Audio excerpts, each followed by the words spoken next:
Oriọma nọ ụmụ ọdịnala Igbo a sị nka chi taata bụ orie ritere anyị ihe ọma ma ripụrụ anyị ihe ọjọọ. A sị na anyị ga-eje obodo nara obodo onye chụba anyị daa. A sị na akakaka ya ma ejiji ya ma anyị. A sị na onye fụrụ anyị lụta nwa ya nwụrụ anwụ n'ọzọ ya anwụ. A sị na onye echecha ihe ọjọọ ya eme anyị ya ma onwe ya. A sị na ihe ọma na-eme na be ndị ọzọ ga-eme na be anyị maka na ada ụka ibe ọ na-agụ akwa, ọ na-agbawa obi.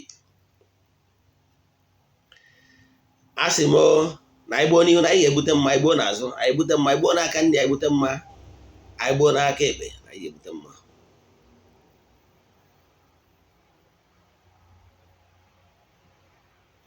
A sị m ebebere ugobere nke si ibi ebe na ya gosi ebe ọya ebe ọ bụrụ na o gosiri ebe ọya ebe a sị m kwukwa ya.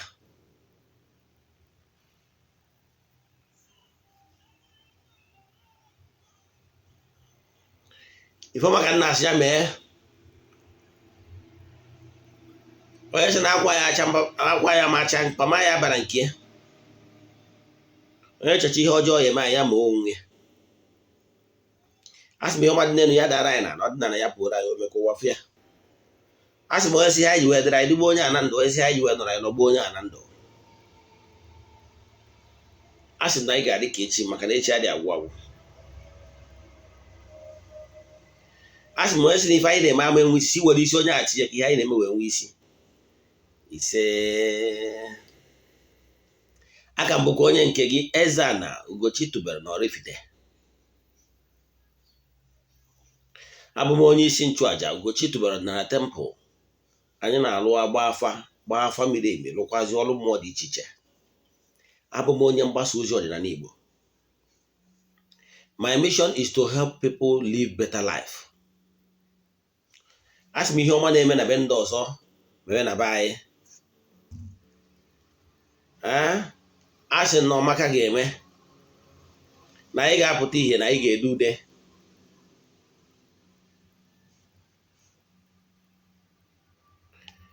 N'ụbọchị taa ejego ori njego ọfọ na tempụl n'isi ndị enyi m niile, n'isi ya na n'isi ndị niile anyị na-arụrụ ọrụ mmụọ dị iche iche ndị ihe anyị na-amasị. Tatakwa bụ orie ka anyị chịkọtara n'isi njedebe wee chụọ aja ebunu dị iche iche n'isi ndị niile sonyere anyị na aja ka anyị na-achụ kwa ọnwa nke ebido n'ọnwa Nọvemba. Anyị echịkọtara ya nke ọnwa Nọvemba n'isi njedebe tata gbuo ebunu dị iche iche. Nke ọnwa Disemba ga-ebido na Disemba 3rd. So ọ bụrụ na ị chọrọ isonye na ya bụ nke ịma na ị ga-achatị m na WhatsApp ma m gwa gị ihe ị ga-eme na etu ị ga-esi wee nwee ike sonye na nke ya bụ ọnwa Disemba. Ọtụtụ ndị mmadụ eshobego interest na danwụ ya bụ nke Disemba rị. Ihe nji maka ya wee bịa n'ụbọchị taa bụ maka ihe ị kwesịrị ịma n'ihe gbasara agwụ ya na aja mbuni-elu, aja ihuoma. Ọ ihe ndị a ka nji maka ya wee bịa n'ụbọchị taa. And onye maka anyị ga-eneba anya n'ime ya. Maka what you don't know is only a mystery to you and not to all. Agwụ na-achụta ego, ọrụ agwụ ịchụta ego. Akọwago m ọtụtụ mgbe wee gwa gị gịnị bụ agwụ. Agwụ bụ spirit behind every talent. Wee kọwakwala sị na agwụ nwere ndị agwụ ha karịrị nke ibe ha. Ụfọdụ bụ ndị akpọrọ ọrụ n'ụdị dị iche iche. Na-agba afa onye nwere kọl ihe m na-ajụ bụ ma agwụ onye a nwere agwụ dị enough, agwụ ga-ezurie ịpụta ihe dee ude ka agwụ ga-abụ na onye ahụ alụọ agwụ dị n'ụzọ ya ọ na-emekwa biznes ọ na-eme n'aka n'ihu. So ọ dị mkpa agbalụghị afa n'ihe gbasara agwụ, ọ bụrụ na agwụ na-enye nsogbu, ọ ya pụta n'afa.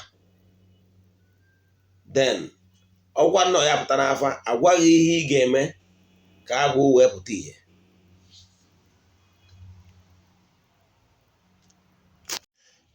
Agwụ bụ ihe ọ ga-abụ eme install agwụ very well. Eme install agwụ very well, agwụ ga-achụta ego. Akọwagoro m ụnụ various stages of agwụ installation. Etu esi wee lụrụ onye nkịtị agwụ abụrụ etu a ga-esi wee rudebelu dibịa agwụ, maka na dibịa nwere onye akpọrọ ọrụ n'ụzọ pụrụ iche. So agwụ nke ga-adị ha ya. Ọ bụrụ onye nkịtị bụ onye wụ agwụ ahịa, agwụ nka n'ụzụ, agwụ abụna agwụ ọbụla ọ na-alụ na ngwurube nna ya. Agwara m ụnụ na agwụ bụ ihe a na-alụ n'ala. Agwụ bụ ihe na-adị involve ndị ikwu nne gị na ndị ikwu nna gị ga-adị involve. Gwa ụnụ na agwụ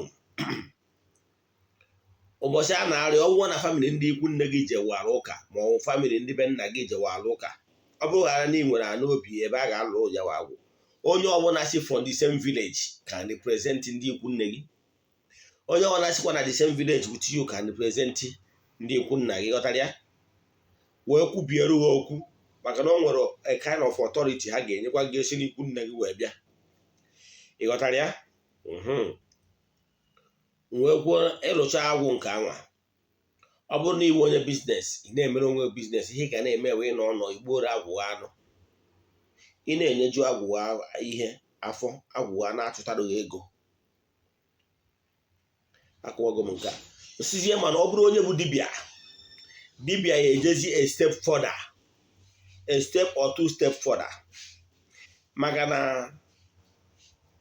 mụnwa bụ dibịa Eze-Ana Ugochi tubelu arụchara m agwụ nke m. Na agwụ ahụ alụcha agwụ anwa, asị dibịa inwezi ihe a na-akpọ ikenga agwụ, nwee ezumezu agwụ. Den asị dibịa nwere ike nwezie okuku agwụ. Mana dịka nke m owu, otu esi wee lụ nke m owu okuku agwụ awele. Okuku agwụ na-eweta ihe ọma dị iche iche, na-eje eje, na-abata abata. Ghọtara ya? That reminds me ihe mma akọwara ụnụ gbasara okuku agwụ awele. Maka onwe ndị na-abịakwute m na-asị na ha chọrọ oke awele. Nsị ha na mụnwa wee Eze-Ana adị m eme oke awele, adị m alụ oke ite, ihe mmiri, adị m alụ oke ite. Oke ite dịka nsi wee kwu, adị m arụ ya, maka na onye ọbụla chọrọ iji eziokwu gwago nke bụ ịrụrụ the main oke ite, ọtụtụ ihe dị n'ime ya nke m enwere ike ije kpọsịwara gị afa one by one maka na eburo dibịa. Mana ihe m na-alụ bụ oke awele ya na okuku agwụ awele. Ihe dị iche na okuku agwụ awele ya na oke ite ebuka. Oke ite bụ ọgwụ agwọrụ maka ego, mana okuku agwụ awele bụ before lụọ ọrụ okuku agwụ awele, ị ga-ebu ụzọ lụọ ọrụ dị n'ụzọ gị. Ịlụcha ọrụ dị n'ụzọ gị, anyị kpọzie mmụọ niile so gịnụ, maka na agwụ gị ga-achụta ego. Agwụ so gịnụ, gịnị bụ agwụ so gịnụ? Ihe agwụ na ị na-eme wa akara aka gị, ị na-eme wee na-achụta ego. Ọ na ya ka agwụgwụ ga-esi na ya wee bunie gị elu, na-esi n'ihe mmadụ na-eme wee bunie ya elu. Ịghọtara ya? So ihe a ga-emezi ewu agwụ anwa n'ụtọ n'ichukwachago agwụ gị na mmụọ niile so gịnụ. Anyị wee sizie ha ebe ọ bụ na onye dị etu echukwachago agwụ ya na mmụọ niile sienụ, ngwa bezienụ ka unu gọzie ya, ka unu mee ka ihe niile adịrọzi pọsịbụl dịwa pọsịbụl. Ihe niile ekwere omume ka o kwebezi omume n'aha Chukwu okike nke pụrụ ime ihe niile. Ngwa bezienụ ka unu butewere ya ihe ọma dị iche iche, nwoke na-afụ ya n'anya, nwaanyị na-afụ ya n'anya. Ihe ọ bụla ị na-eme wee na-emeta ego ka ego na-abịa. Ihe gwara nwoke ya kwelu, ihe gwara nwaanyị ya kwelu. Ewee n'ime okuku agwụ ahụ, mgbe a na-arụzi okuku agwụ ahụ, maka na agwụ anwa, agwụ ikwu nne nne, agwụ ikwu nna nna, ihe niile ahụ part of you, akpọkọtazie ha ọnụ n'ime okuku, gbaa ha orikọ wutu ebunu, so that mgbe ọbụla ịbịazi gbuoro ha ebunu, ha niile erikọ ma chi onye ụwa gị, ma ezumezu ndị ichie ebe nne gị na ndị ichie ebe nna gị, agwụ ikwu nne nne gị, agwụ ikwu nna nna gị, mmụọ ọbụla na-agbaghị ụgwọ, mmụọ ọbụla na-atụgharị ekele n'aka, mmụọ ọbụla na-eso ha niile ejikọta aka ọnụ wee rie ebuna, ka ha wee na-edu ude, ka gụnwa na onwe gị onye a na-ekwu maka ya wee dewekwa ude. Ịghọtara ya? So nke a bụ natural way of attracting goodies, aligning you with entities of power that follows you. Mee udo n'etiti mmụọ na mmadụ, mee udo n'etiti ezumezu mmụọ gị na ha so, ka ha wee kwudoro gị, ka ha wee na-ewetara gị ihe ọma dị iche iche na mmụọ, ka ị wee na-apụta ihe, ka ị wee na-edu ude. It's natural. You first build, ibu ụzọ nye mmụọ, mmụọ enye gị. Onye na-asụ akwa na akwa aka ya, onye abụ ihe izi ị ga-ebu ụzọ wee mee. Align with mmụọ, chụkwa ndị na-agbawa ụgwọ, ndị agha ayọ biko ayọ ha biko, ndị agha esetụrụ ọka gị na Chidimma wee dị n'eti ha, ka ha wee nyezie aka ọnọdụ etu ọnọ ịdọ. Iwee bụ onye na-arụ na bank, ewee sị ụnụ chọta nye gị target, na ọ bụrụ na ịkpọta big man ga-deposit like 5 million mmadụ 5 in a month, na ị ga-enwe percentage ego na etu a. Gịnị ka ị ga-eme? Ịgba mbọ gbasiwe mbọ ike ka ị wee nwee ike nweta target, ka e wee nwee ike wee nye gị ihe ntụrụugo. Ịghọtara ya? Maka na ị na-agbanya mbọ maka na ị nwere target sienu. Etu a ka ọ dị n'ihe gbasara mmụọ. Mgbe ị bịa uwe ezumezu mmụọ gị, gwa ha na ọ bụrụ na wetara m ihe na-eto a, egbuoro m ụlọ ego. Nke a nwere compulsory na every month ka ị ga na-egburu ha anụ ka mmụọ si emere gị ihe. Ha na-eje na-abata na-egbuwere ha ụzọ ego, ị na-enye ha ihe maka na onye kene so na ekene ya. Then ọ dibịa bụ onye na-alụcha, dịka nsi wee gwa gị, lụcha agwụ, nwee ozumezu agwụ, ikenga agwụ, nwezi okuku agwụ, nke na-eweta ihe ọma dị iche iche nke awele. Then mana anyị na-alụkwa ya individuals, mana ka anyị mụnwa wee Eze-Ana si alụ ya individuals bụ na mba ebu ụzọ gbaa family emi n'isi gị. Alụcha ọrụ dị n'ụzọ gị, ọ bụrụzie na mmụọ na-enwe ọzọ mmụọ na-agbawa ụgwọ na ịlụchaga ọrụ dị n'ụzọ gị, anyị kpọzie ha n'ime okuku, wee gwazie ha na ebe ọ bụ na ịrụchaga ọrụ satụrụ ọha, na ha ga-ebido tata chụtawaziere gị ego. Ụtara ya? Anyị mee ha na-eto anwa, anyị wubere okuku a ka ị ga na-eme from time to time, gburu ha ebunu ka idebe ude, maka na ada oke ibe nọ na-agwa agwa.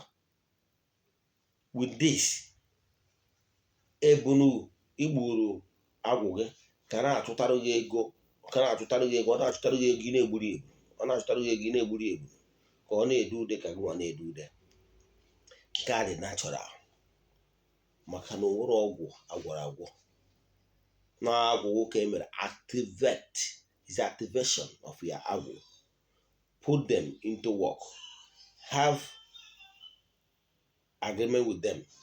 Ha chụtaba ego, n'ọkwa ihe ha chụta ka anyị eri. Agwụ na-achụta ego, maka na agwụ wụ ya, that's your talent.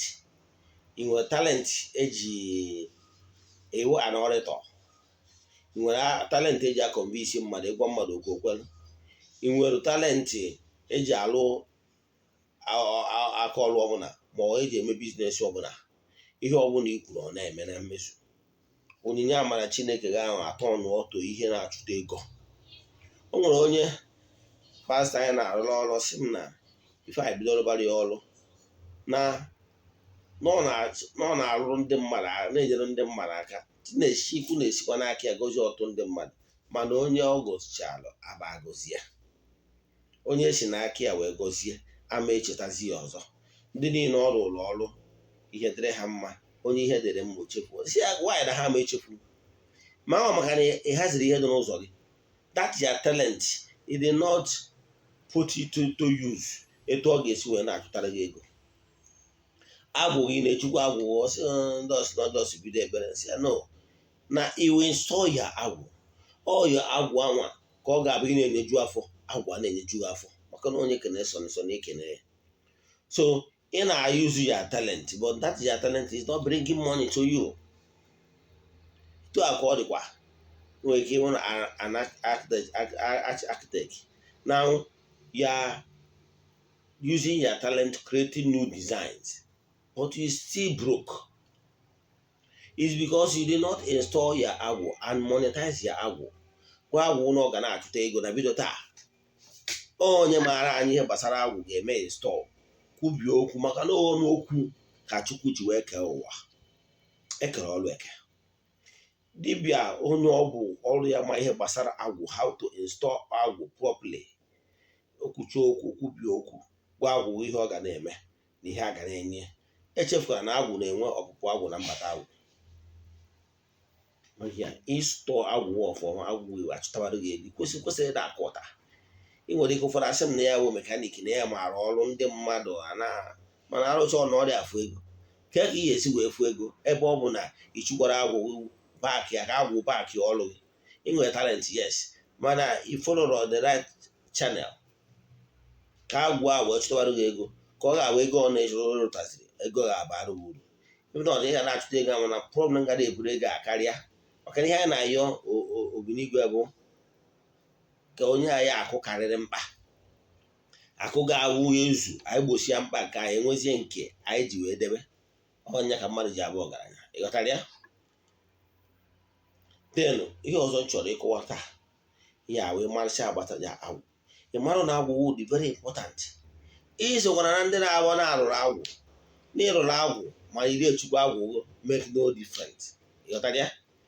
Isokwana ndị na-abụ ha je ebe dibịa si rụọrọ ha agwụ arụchazi agwụ 6 months 1 year iri echukwu agwụ.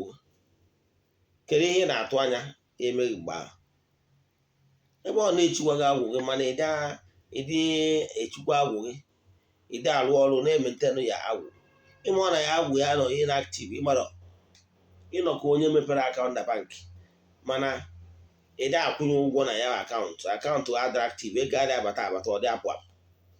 Ihe banki nidiri bụ na ego ga na-aba na inflow and outflow na-abata na akaụntụ gị na-abata na akaụntụ is okay.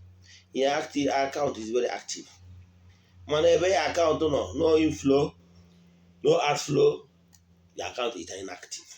Etu akọdịkwa na spiritual matter. Ihe ọzọ m chọrọ ịkọwara gị bụ ihe nke bụ anyị chọrọ ịkọwa n'ụbọchị taata bụ gịnị bụ aja ihuoma. Aja ihuoma bụ taa ka a chụwara aja ihuoma ka m gwere goro akwụkwọ ndị ụka ọbịa wee mara gị atụ. O nwere mgbe Abraham nekọtara ọ dị ya ka ihe ọ ga-enye Chukwu okike nke pụrụ ime ihe niile onye ike na-esi n'aka ya bịa. O wee sị ka e were otu nwa ya mụtara wee chụọrọ Chukwu aja. Ọ bụrụ Chukwu gwara ya mana ofe ilu na ewere ofu nwa ya wetara wee chụọ Chukwu aja na Chukwu ya gozie. Sorry. Mana nke bụ eziokwu na ọ bụrụ eziokwu Chukwu oke wee sị ya no, you are not permitted to take life of another.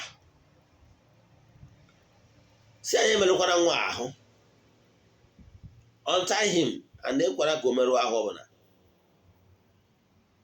Chukwu okike was not happy with him for taking that move. So that move Omel is not and void.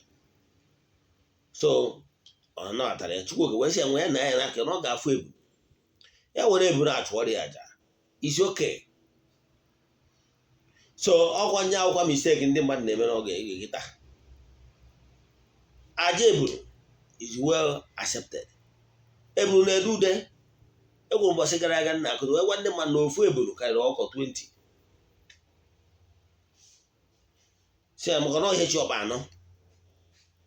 Si ya na aja eburu na-achụọ ya ọfụma eburu na-edu ude wee sị wee tụcha aja o wee wezi eburu wee chụọ Chukwu aja Chukwu wee nabata ya. E nwere aja dị iche iche a na-achụ. Aja ihuoma eji anata ihuoma n'aka Chukwu okike nke pụrụ ime ihe niile. Lụtakwa aja ihuoma atụ n'ebe Cain and Abel nọ.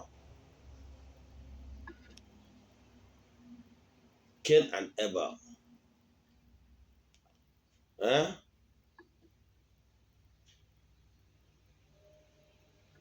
Cain were ihe adịrọ mma wee chụọ Chukwu aja, mana Abel were onye were ihe dị mma were chụọ Chukwu aja, Chukwu wee nabata ya. Aja ị na-achụ nwere ike ọ bụrụ na ihe bụ nsogbu gị bụ na aja ị na-achụ n'ihi na-enye chi ajọ nri, ma ọ bụ na ị dị achụ ya etu o kwesịrị, ma ọ bụ na ịbụ onye bụ ụchụ. Ana m agwa ndị mmadụ anyị ka onye bịa na nke m tata wee na-ekwu gbasara ọrụ mmiri ya ji wee rụọ ọrụ mmiri gburu onye nwa na-asị ya na ọ bụrụ ịrụ ọrụ mmiri isiokwu wee gbara ya afa na-egosi na enwere nnukwute ụchụ nọ n'ụzọ ya. Nnukwute ụchụ nọ n'ụzọ ya. So ihe ọ pụtagoro nọmba 1 bụ na-aga asagoro ya ụchụ, na-aga asagoro ya ụchụ, saa ya ụchụ, saa ya ụchụ, saa ya ụchụ, ka ọ pụtagoro ụchụ si n'ebe ọ nọ na ka ugoro ofu, maka na ịsacha ya ụchụ o wee dị clean. Those negative energy that is homogeneous to his or her nature will be wiped away. Ọ bụrụ na mmadụ bụ ụchụ, ihe izi ị ga-ebu ụzọ megoro bụ ịsagoro onye ahụ ụchụ, so that ụmụ mgbe ị yoziri amara n'aka Chukwu okike nke pụrụ ime ihe niile, onye ike na-esi n'aka ya bịa yozie amara ngọzi n'isi ya, ọ gazienu.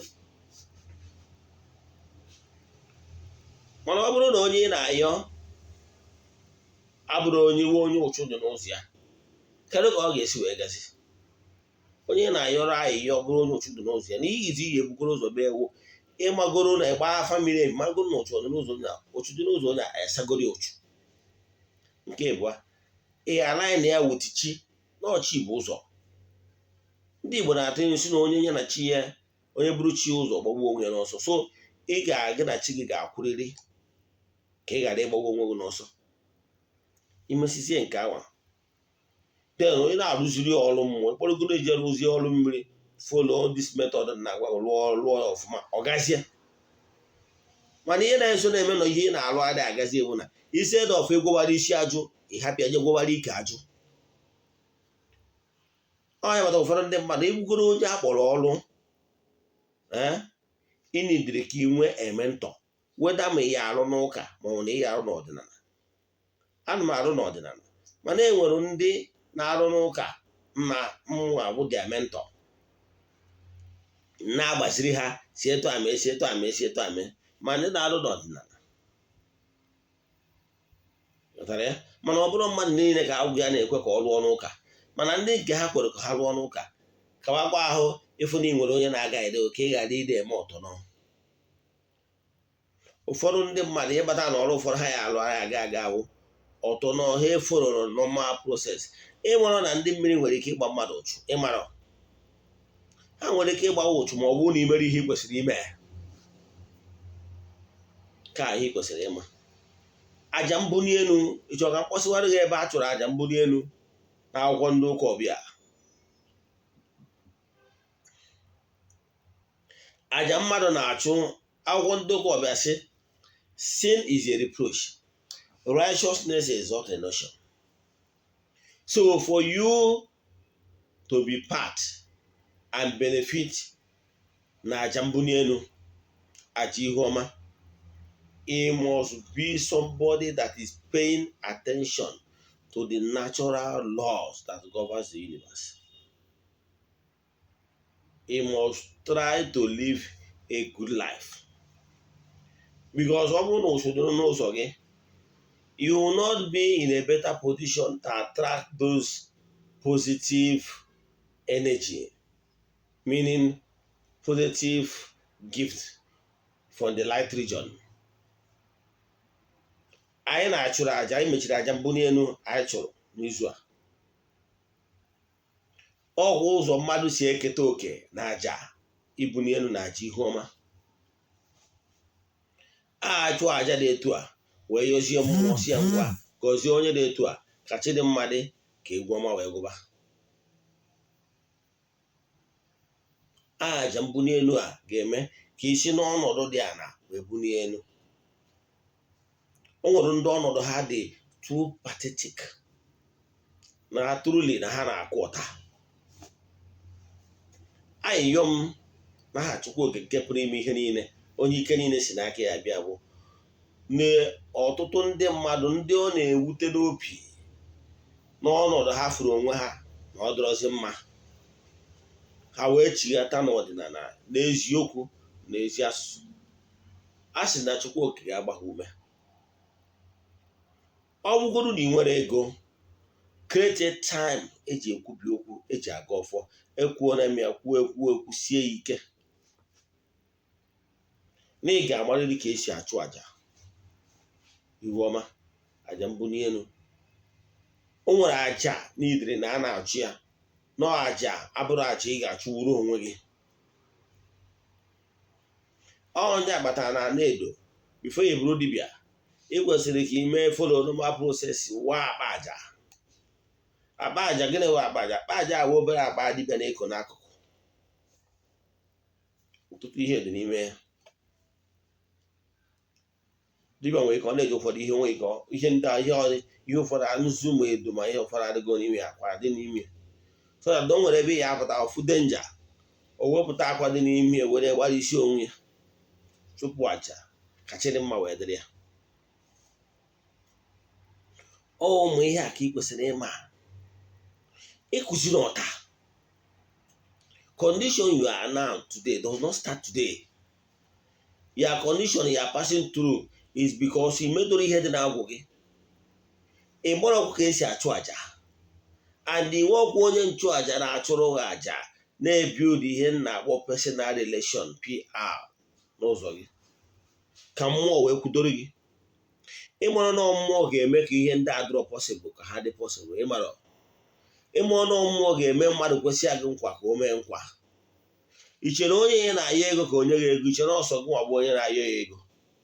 Ịmarazi na enwere ọtụtụ ndị mmadụ dị iche iche na-ayọkwa onye a one help or the other.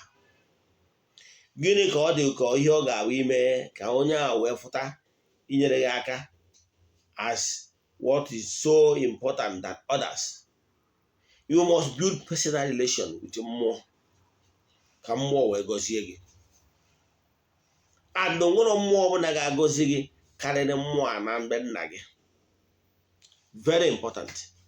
Maka ụnụ nwa bụ ndị na-eje na-asha ụtụ na-agba aha mmụọ ndị mba ọzọ, na-asha ụtụ blood of Jesus, na-asha ụtụ Jizọs, na-asị Jizọs mere nka, Jizọs mere nka. Nke bụ eziokwu na ọ bụrụ na align with the entities of powers from your lineage, you a joker. I will advise you to come back to Odinana. Align with the entities of powers that follows you. Align with the entities of power that comes from your lineage. Kachi dị mma wee dịrị gị. Echefukwana ihe nkụzi n'ụbọchị taa. Agwu. Install ya agwụ. Ị bụrụ onye a na-echukwa agwụ gị, bido taa chukwa agwụ gị. Kama ọ bụrụ na ị mara ihe ị ga-eme, ọ bụrụ na iwugo onye lụrụ dị n'ụzọ gị, mụnwa bụ Eze-Ana Ugochi tubelu na tempụ ga-enyere gị aka wee chịkọta agwụ gị na ezumezu mmụọ niile gị na ha so n'ime okuku, so that na ị nweziri ike igbuoro ha ofu ebulu, ọ bụrụ maka ha niile, instead of ichukwu ha one after the other. Ịdụcha agwụ na-esonye na aja mbuni elu, ekwugo m ya na ọtụtụ ndị mmadụ ga-enwe true story to tell between now to 31st December. Ana m ekwu ọ dịka joke, mana ndị ọbụla na-esonye m ga-ama na ihe ọma na m kwuru na ọ ga-abịarị na mmezu n'aha Chukwu Okike nke pụrụ ime ihe niile, onye ike niile si n'aka ya bịa. Ekwubie m okwu n'isi ndị niile ga-egecha vidiyo a, site na ihe mmụta ha ga-amụtara vidiyo a chiri mgbe bido dịbara ha. Ekwubie m okwu n'isi unu niile si na ọmaka ga-emere unu. nwa ajụjụ maọbụ ihe ọbụla ịghọtara ihe gbasara agwụ a m kwuru taa, maọbụ ihe gbasara etu mmadụ ga-esi wee sonye na aja mbuli elu maọbụ aja ihuoma, send anụ meseji na 08057837672. Eze-Ana Ugochi tubelu bụ aha m. Ihe m na-ekwukwa okwu bụ chighatakwa n'ọdịnala, gbaa afa miri emi ka ị mara ihe bụ agwụ so gịnụ, anyị na etu ị ga-esi chukwa agwụ gị, na etu ị ga-esi monetize ya agwụ, ka agwụ bido chụtawara gị ego n'aha Chukwu okike nke pụrụ ime ihe niile, onye ike niile si n'aka ya bịa.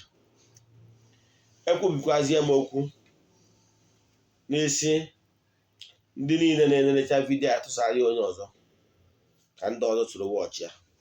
A sị na Amaka ga-emere ụnụ, a sị na Chidimma ga-eme, na bido taa n'ihe ọhụrụ ga-ebido mebe n'aha gị, n'aha Chukwu okike nke pụrụ ime ihe niile, onye ike niile si n'aka ya bịa. Ekwubie m okwu si na mgburi niile anọ n'ụzọ gị na ha niile ga-eze. Na-ekwubi okwu si na agbụ ahụ eke ego nwa ngwe n'oru gị ọtụtụ n'aha Chukwu okike nke pụrụ ime ihe niile, onye ike niile si n'aka ya bịa. A sị nke Ọmaka merụ nwoke merụ nwaanyị. Ediri support for the East, mmụọ niile na-anara oke na orie, mmụọ niile na-esoro ori esoro rụọ, gbarata na unu je gozie nwa oru unu na ndị niile nọ viewers all over the world, ndị niile ga-egecha vidiyo a. A sị let there be cost breaking, let there be open doors, let there be upliftment, let favor flows, ka ọnụ kwuru njọ wee kwuo mma n'aha Chukwu okike nke pụrụ ime ihe niile, onye ike niile si n'aka ya bịa. Watch a video ya in full in my YouTube channel. Ihe niile ị kwesịrị ịma gbasara agwụ na ihe niile ị kwesịrị ịma gbasara ịchụ aja ihuoma na ihe niile ị kwesịrị ịma gbasara aja mbuli elu n'aha Chukwu okike nke pụrụ ime ihe niile, onye ike niile si n'aka ya bịa. Nwanne na-achụ aja na aja karịrị ọgwụ. Ya gazie.